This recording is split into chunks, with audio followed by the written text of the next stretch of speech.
This is a tutorial on the Vinfast VF8 Dashcam installation.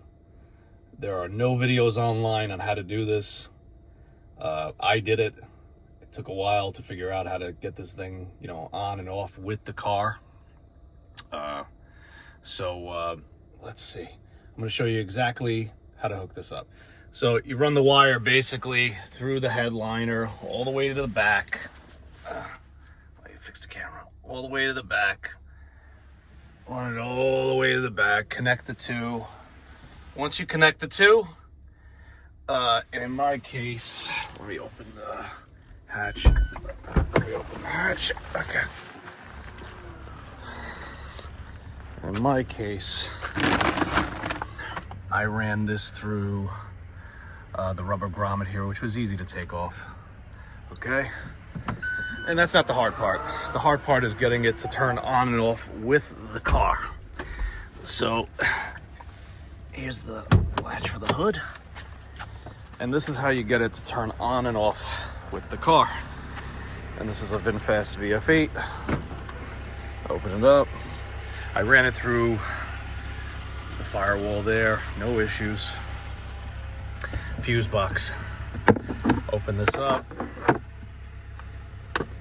Okay, open this up.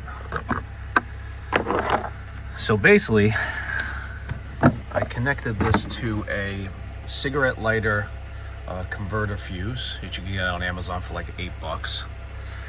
You find a ground, which is easy to find right here.